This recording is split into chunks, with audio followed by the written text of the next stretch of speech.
بەناوی خۆی گەورە و میهرەبان هاوڕێیان و خۆشەویستانی بەڕێز بەخێر بن بە یەکێتر لەوانەکانی فێربوونی زمان.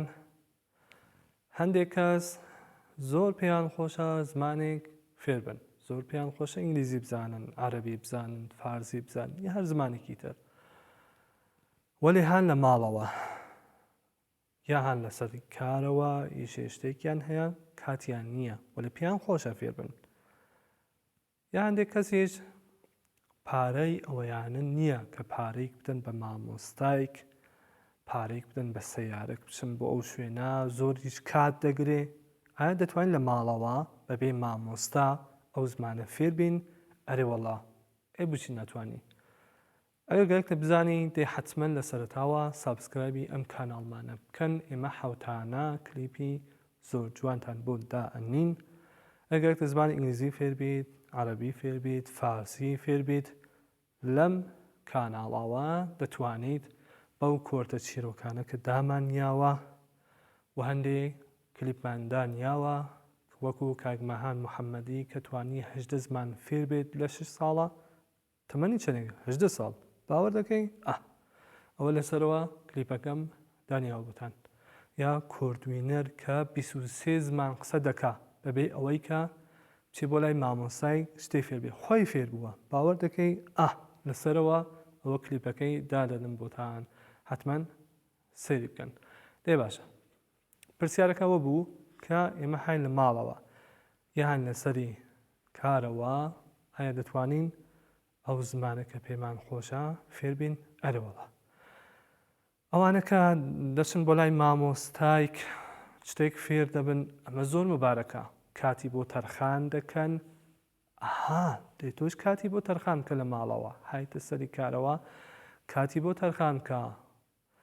ئەوانە کە دەچن بۆ لای مامۆستایك شتێک فێر دەبن بەردەوامن لە فێربوونە. دێ تۆش بەردەوام بە. باشە؟ ئەوانەی کە ئەچن بۆ لای مامۆستایك زمانێک فێر دەبن، هەندێ هەڵە دەکەن. مامۆستاکە هەڵەکەیان دەزانێت و دەڵێت ئاوا بڵێ.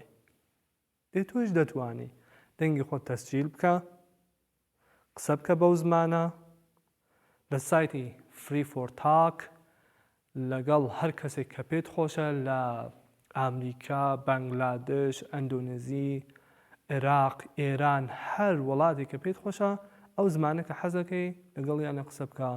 بڕۆ ناو ئەم وێبسایتە، دەنگی خۆی تۆ تەسجیل بکە بە هەڵەکانی خۆت بزانیت چییە. دەی باشە من ئەمە زانیم قسەم کرد و حاڵی بووم زۆریش گوێم دا.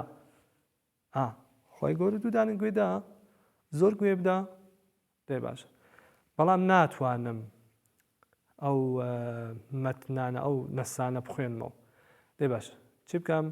بڕۆ سێری ئەنیمێشن بکە. ئەنیمێشن زۆر باشە. بۆچی؟ چۆن وشەکانی ڕێک و پێکەن بۆ منداڵان دروست کراوە، زۆر ئاسانە، تۆج بە زووترین کات فێر دەبیت. چەند بار ئەو سێکانسە ئەو شوێنە کە فێر بوویتە دووپاتی کەرە و هەمتر بێرە ئەوەڵ، هەمتر جاری تر سەیریکە، هەمتر بێرە ئەوەڵ، دوارە سەیریکە. بە ژێرنویسەوە لەبیرتان نەچێ. دێ باشە منەم کارانمە کرد چۆن توانم زووتر فێر بم. ئەوە لەسەرەوە کلیپێکم دانیاوە بۆتان کە هەندێک کەس پرسیاریان کردبوو کە چۆن توانین زمان فێر بین، ئایا ئێمە دەتوانین لە یەک کاتە دوودانە زمان فێر بین.